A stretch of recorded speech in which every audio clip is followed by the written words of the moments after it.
Hello and welcome to another edition of Meet the Red Cross. I'm Dave Griffith, the Executive Director of the American Red Cross Heart of Missouri chapter, and with me today I have two guests that are really not related to the chapter as far as board members or volunteers go, but two very key people that we have that our chapter works with. Our first guest is Ann Bax, and Ann is a regular on many shows that we have here on JCTV. Ann is the president of our local United Way, and the United Way is a very important partner of our chapter, and we're going to visit with her about the campaign that's currently going on and about our relationship that we have. And then on the second half of our show, we've got Sebastion Lury, and Sebastion is an AmeriCorps volunteer out of our St. Louis regional office. And September is Preparedness Month, and Sebastion and I are going to be talking about preparedness during the second half of our show. But Ann, welcome to Meet the Red Cross, and glad to have you here with us. Thank you, Dave.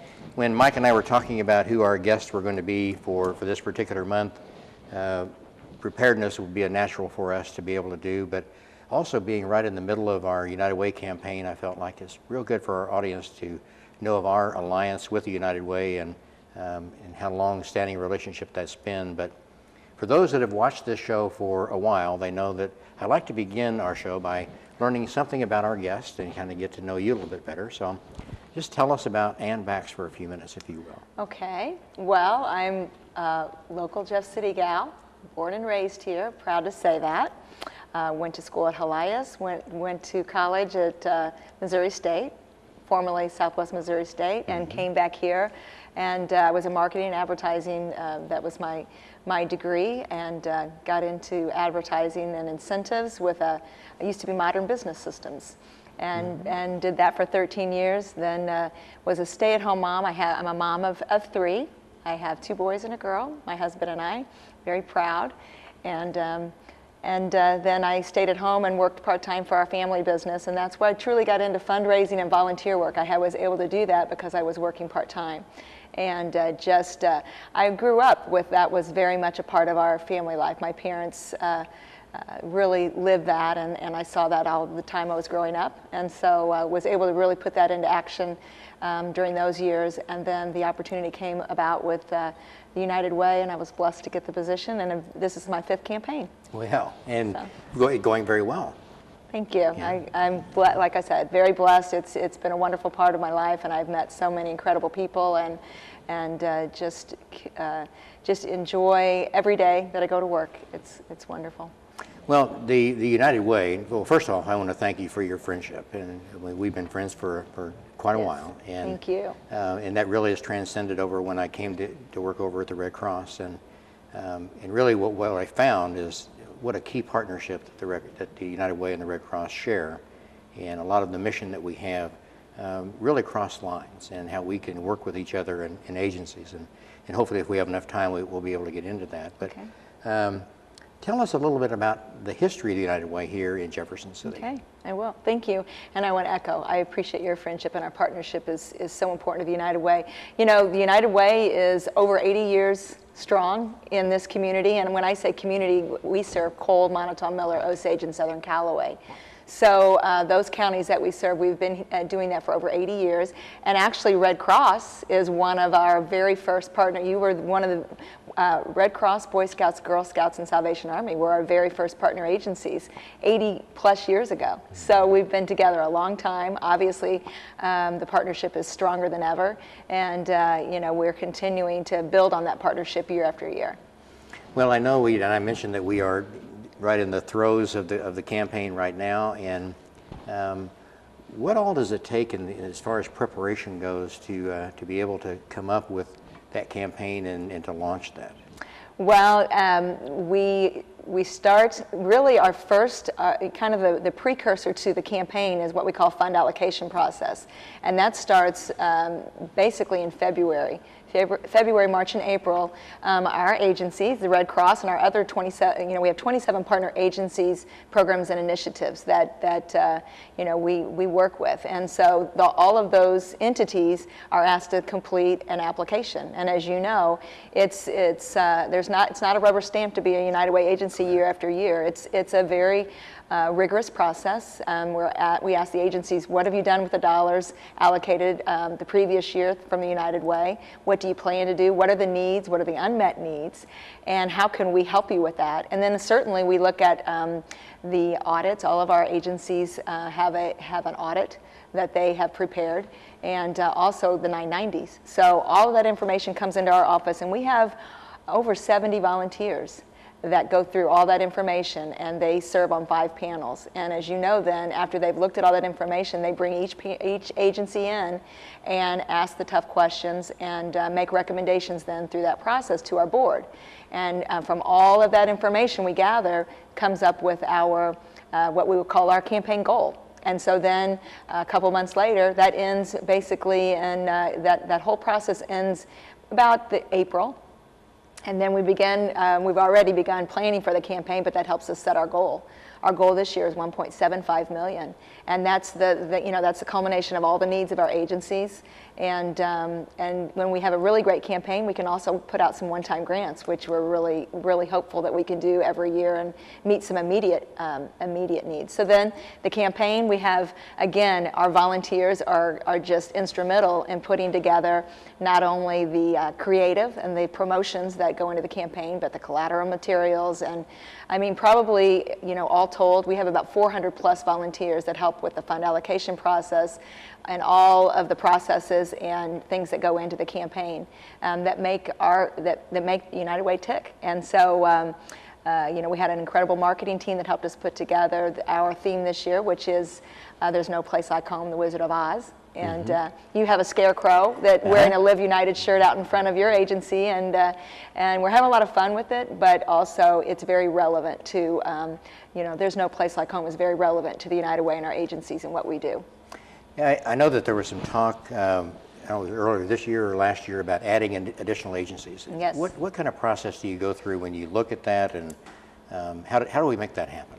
Well, again, it starts with how our campaign, the results of the campaign, of course, are very critical to that. If we have a successful campaign, it starts with our board of directors, and our board of directors will scrutinize that and say, okay, possibly we do have some additional dollars that, we've already know what we're allocated to our existing partners, and we already know what we're allocating to one-time grants. Are there some additional dollars? Because we're always looking at the unmet needs, and our agencies really fit together like a puzzle, where one service leaves off, another one picks up, and they collaborate together so incredibly. But there's great agencies out there that we aren't partnering with at this time, and so a board will say, is there an opportunity to maybe take on another agency? And so it starts with the board, and then if they give us the go-ahead, then we have another couple of committees, again, very much oversight into looking at agencies that kind of fit a need that we're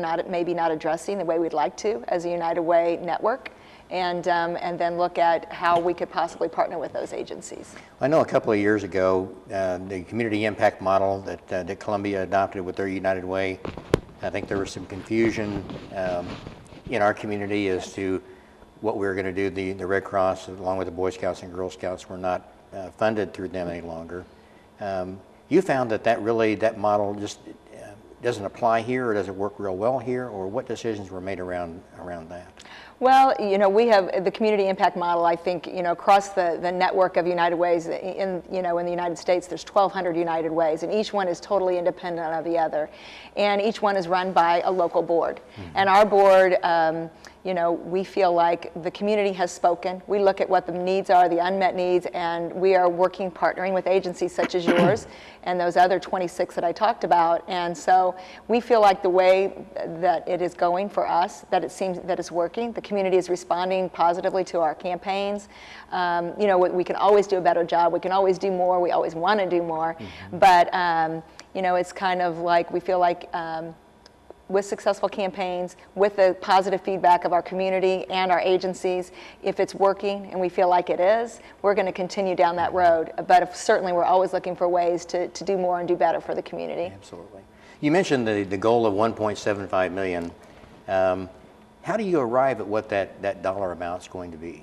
It's truly driven by that fund allocation process. Of course, we can't always, our agencies Sometimes we're not able to meet, if they may come in with a higher ask in the fund allocation process, but we have to, of course, know what we're able to do as far as, looking at what the community, we're very respectful of what the community can do for us, because certainly with the difficult economy, we want to make sure we look at that when we set the goal, as well as try to be realistic in what the needs of the agencies are. So we kind of balance that out, and that's how we arrive at what the campaign goal is. Certainly we look at last year's results and the results of prior years, and look at what, what we think we can really attain, what we want to ask of the community, and then what our agencies are in need of. Been very blessed in this community, and Jefferson City, without a doubt, is one of the most giving communities that I know I've lived in. And your goal that you set, again, we've been blessed that we've been able to meet that and really exceed that goal over the last few years. And oh, you're so right. The entire service area that we work with, Cole, Monotone, Miller, Osage, Southern Callaway, such a generous, giving, compassionate community. It touches your heart. I am really blessed to say that I get to see the faces of all those people, not all of them, but so many of them. I get to work with them as you do, the lives that are touched by the generosity of our community, and it just never ceases to amaze me, and does. It will change you when you work in the nonprofit sector, when you work in such a generous community that does what they can, believes that it's up to all of us to take care of those people in our community that need us, and this community truly believes that and lives that. And I noticed that every campaign that we have, we've got some kind of a theme that goes around it, and you referred to that earlier. 2 years ago, that we had a superheroes theme, and I got to play the part of Superman, which was really a fun thing. But the theme, how is the theme chosen as well? Again, we look for something relevant. Well, we have a great, like I say, we have a really great Cracker Jack marketing team, all volunteers that, first of all, we want to find something that's relevant. Again, there's no place like home. I think, one of the very recognizable lines from the Wizard of Oz is very relevant. We have agencies that are temporary homes for our families. We have agencies that provide a home away from home, and then we have agencies that, really keep people in their homes. And plus then the bigger picture when you're looking at our community as a whole, what a great home we have in our community. So that was the beginning factor of looking at the Wizard of Oz. And then, this group believes, and as does, I think, everybody that works with a campaign, let's have some fun while we're doing good things for our community. And so many of our businesses and organizations have wrapped their arms around this theme, and as in themes in the past. And it's great to see the fun they have. We had at JCMG, we had a 6'8" Lyle who dressed up as Dorothy and sang "Somewhere Over the Rainbow." It's just. And he's a good singer too. He is a good singer. He is a good singer. So that's our team just thinks, we try to think of how it's relevant, how we can work it in the theme. And then also have some fun with it at the same time. I don't know that I can ever look at Greg Gaffney the same again, but and I told Gay Suggett that I really didn't recognize her. Yes. They did a great job. They did.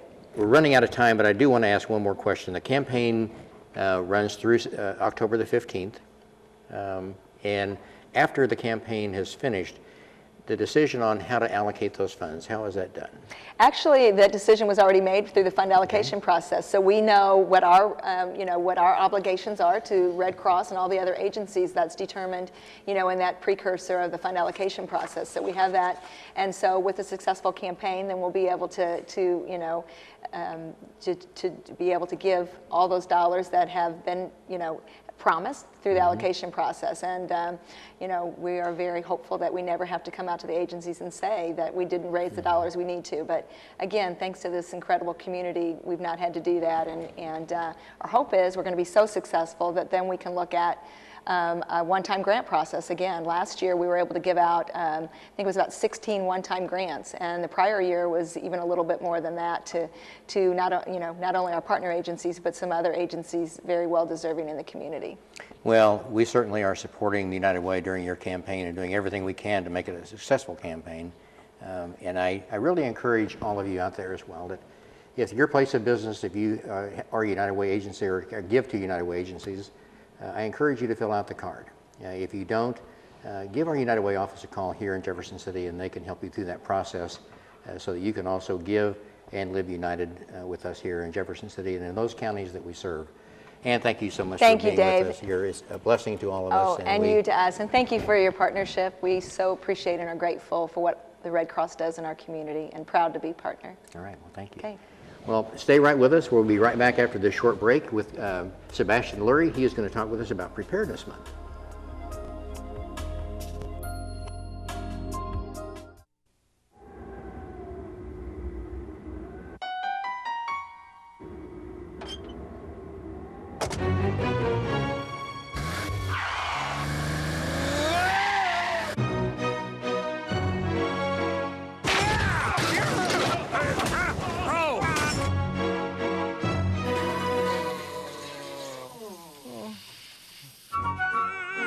Don't be a dummy. Buckle your safety belt.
Welcome back to Meet the Red Cross. I'm Dave Griffith, the Executive Director of the Heart of Missouri Chapter, and joining us on the second half of our show today, we've got Sebastion Lury, and Sebastion is one of our AmeriCorps volunteers out of our St. Louis regional office, and he is all about preparedness during the month of September. So, Sebastion, welcome to Meet the Red Cross. Thank you for having me. Glad to have you with us.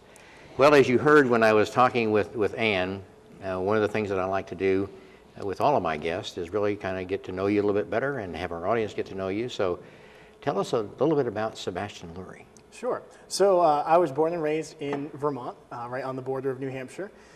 And I got involved with disaster response right after Hurricane Irene. It was a tropical storm by the time it hit Vermont.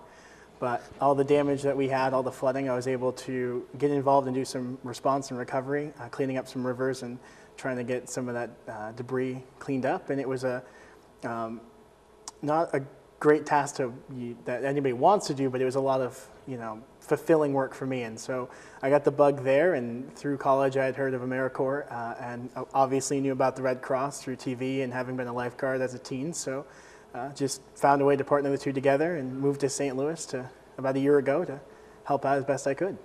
Now tell us about you went to college on the East Coast? Yes. And what your major was what? I have an associate's in business and a bachelor's in English with a focus on journalism. Okay. And how do that skill set, has that helped you with the Red Cross and with AmeriCorps? I think the way that it helps best is being able to communicate clearly with people. I think communication is key in any profession, any relationship that you have, business, personal, friendships, etc. And so being able to understand what people are saying to me and then being able to convene that back to others and convey our messages of preparedness to different groups. Sometimes we give preparedness messages to children, sometimes it's adults, sometimes they're elderly. So being able to be flexible in our communication style, I think, has been a really helpful skill for me to have. Let's talk about AmeriCorps just for a few minutes before we get into preparedness. And I don't know how much our audience knows about AmeriCorps. I know that I think we all know that they do an awful lot of good work. But tell us about AmeriCorps and how that really fits in with what we're doing here at the Red Cross. Sure. So AmeriCorps itself is a large program that covers the nation. And typically the idea of AmeriCorps is to target at-risk populations, specifically poorer populations that don't have a lot of wealth or a lot of income. the program that I serve with is the AmeriCorps NPRC, that's National Preparedness and Response Corps, which primarily partners with the Red Cross. Most of us, if not all of us, are stationed at different Red Cross locations throughout the country. And our job really kind of varies region to region, but here we do a little bit of everything. We'll do some DAT responses in St. Louis specifically. That's where we're kind of based out of here.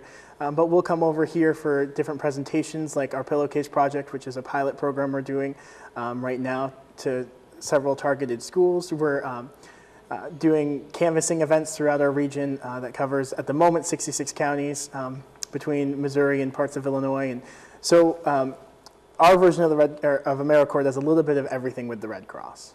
Now, one of the things that you've done in the past with the AmeriCorps has done in that preparedness piece is be able to go door to door in I think a smoke detector campaign. Was that correct? Yeah, so we've done a couple different canvassing events. Started this last year. We did 3 in our region. We'll be doing way more than 3 this year. We don't have a specific number yet. We're trying to do as many as we can. And the first one will come up on October 11th. And that will be over in Belleville, Illinois, which is part of our region as well. And the idea of that will be to go around actually on October 4th to start by just handing out some information, letting residents know that we're going to be in the neighborhood on October 11th. And then on October 11th, we'll go and actually install some smoke alarms and talk about a family preparedness plan and some different ways that households can be prepared before disaster strikes. One of the things that you mentioned a little bit earlier, and it's one thing that I've been able to see, we talked about the at-risk community. And I know 2 years ago we had some of our AmeriCorps volunteers that came down, and we touched 4 different schools over in Columbia. And each one of those, there's criteria that has to be met. Why do you think we're focusing on that particular community and in that particular demographic? I believe that what we're trying to do is focus on communities that might not have access to as many resources as some others. And those communities that are at risk might also just be communities where we've noticed a higher response level too. If the disasters seem to be happening there, we might have more home fires that we've responded to in that community. So we just see that there might be a need there because they have that number. So why not go and try to see what we can do to maybe get that number of home fires down? And it might also be, just populations that maybe don't have the resources that other populations do or other demographics. And so we try to target those first and foremost, like I said, to bring some of those resources that we can to them. And like I said, to try and get that number back down. The elementary schools, in talking with those children, what is the real value in giving that message to them? One of the best values is that we have seen, more anecdotally I think than statistically, is that they go home and they talk to mom and dad. And they're going to be the ones who kind of get things going at home. Hey, we just had this presentation at school. Why aren't we planning our fire escape plan? Why don't we have a smoke detector? And when a kid says that to mom or to dad or whoever's in the household, they start to open up and go, my kid knows this, why didn't I know that? And they start to take it maybe a little bit more seriously than if they heard it from you or I. Not to say that we're not, credible source, but we're not their child. And you listen a little bit closer to your child. So that's one of the best things we've seen. And also the children get a little more engaged in it. And we've been able to hear from some that have said, you know what, the Red Cross came to us and we knew what was happening because you presented to us before. And it makes it a little less scary for them. And it makes them feel a little bit more like they know what's going to happen or what to expect. I know this question is not on the script, but do we have any data that supports the effectiveness of that with children going back to their parents at all? So we're still working on a better way to track those statistics. We did start last year what we call an action challenge. And we do continue that now with the Pillowcase program. We had our first presentation for Pillowcase for fiscal year 15 yesterday. So we don't have those numbers back yet. But the idea of an action challenge is to give a child an action to go home and do. And for the Pillowcase, it's to go home and make that preparedness escape plan with mom and dad or whoever's in the household. Have the household, leader, mom, dad, aunt, uncle, sign off that they did it, bring it back to the teacher. So we're still waiting for the numbers from this this past presentation yesterday, but we're also seeing that presentations from last year, but usually around a third of the students would actually get it signed. That doesn't mean that only a third did it. It just means only a third of them brought the actual paperwork back. Okay. We've alluded to a lot of the things we wanted to talk about in our Preparedness Month. In September, nationwide is Preparedness Month for the Red Cross, and we really single out this particular month to focus on the importance of being prepared prior to a disaster. Not if it's going to happen, but when it's going to happen. And so, talk with us about Preparedness Month and why that's so important for us. Well, I think what's really important about preparedness is that it will save lives.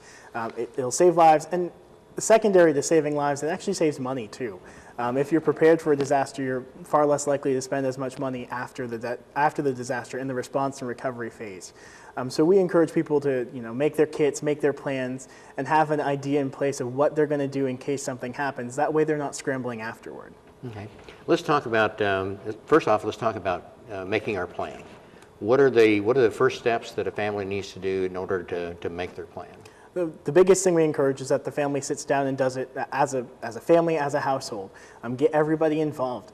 And then sit down and talk about, start by listing every member of the household, names, contact information, where they're likely to be during any given day, including pets as well, because we want to make sure that our pets are protected and we're thinking of them. And then start listing things that might be important to your household. Are there mobility issues? Are there medication issues that you take? And start thinking about those, what you're going to do, getting maybe a 7-day box of medication in your supply kit that you transition out every week with your typical supply of medicine. Making sure that you're listing an outside meeting location that you're going to meet outside of fires, or if you escape because of a fire, or a location outside of the neighborhood if you have to evacuate, and make sure that household members know how to get there. And also making sure that households are talking about where their tornado safe spot's going to be. And just kind of talking as a group about different things that might happen, because every household's a little differently, or set up a little differently. So you want to make sure that everybody in the household has some input into the actual plan. And also important would be to have somebody outside of the area that you could call, and if you're not together, you can call and you can contact to tell them you're okay. For sure. We call that like an outside of area contact. Mm-hmm. They can be a central point of contact that, say there's 4 people in the household, mom, dad, son, and daughter. They can each call them if they're in different locations. You're more likely to get through. Phone lines aren't likely as tied up because the disaster isn't happening there. And we also recommend text messaging that person too. Mm-hmm. Text messages get through a little bit quicker, and they'll keep trying to send themselves rather than keep trying to hit redial to get out. But definitely an outside area contact. Okay, let's talk about that kit you've been mentioning. What all needs to go in that kit? Yeah, so a kit can have almost anything that a household thinks they might need afterward, but the most important things to hold in the kit would be your water. The Red Cross recommends 1 gallon of water per person per day. We recommend the kit be something that can sustain you for 3 days. So you want to think about how you're going to carry your kit. But on top of the water, non-perishable food. We also recommend having a flashlight, a NOAA weather radio, either battery-powered or crank-powered, extra batteries, of course, for both of those. Having medications, or at least a good list of medications, a first aid kit, and then also having in there maybe other important documentation, insurance information, maybe it's a copy of your mortgage, a copy of your lease, any important paperwork that you might need after a fire or after you escape your home. And then, maybe just a change of clothes, a sturdy pair of shoes. We see a lot of cuts after disasters, people escaping through debris. So, make sure you have sturdy clothing that's going to help protect you. And then a small supply of cash if you can to help just fill in those needs after a disaster. Because oftentimes with no power, there's no ATMs, no banks. So it's great to have a little extra cash if you can inside that kit. And then whatever else your family might think is important to that household. Like maybe it's a teddy bear that, a child might be able to hug and hold on to that helps them get through the disaster a little bit better. What is your best preparedness tip? My best tip is to make a plan. You can make a plan by going to redcross.org. There's a template there that you can see. Use that template, make your own based on that template, or the majority of the Red Cross apps that you can find by typing in Red Cross at either the Google Play Store, the Android store, or the iPhone store. You can go to any one of those, type in Red Cross. Most of our disaster-specific ones have the plan in there. You can fill it out, it connects right through your phone, and you can even make some of those phone calls you need to right through the app. And the best part of those apps is that they're free. Completely free. Except for the Pet First Aid app, and that one we charge 99 cents for, but that's not too much. No, it's not. All right. Well, Sebastion, I want to thank you for driving down here today and for being with us and really being prepared prior to disaster and knowing exactly what you're going to do and having your kit and staying informed. Those are really the 3 steps that we highly recommend during this month. If you'd like to have more information on that, you can give us a call at our office. We'd be glad to talk with you. Be glad to make a presentation to your organization if you would like to have more information about it. But preparedness throughout the month of September is what we're talking about, and we want you to be prepared as well. And lastly, if you would like to volunteer with the American Red Cross, we'd love to talk with you as well. Give us a call at 635-1132, and we'll give you more information on how you can make an impact on so many people's lives right here in Central Missouri. So until next time, thank you for being with us on Meet the Red Cross, and thank you for your support of the American Red Cross.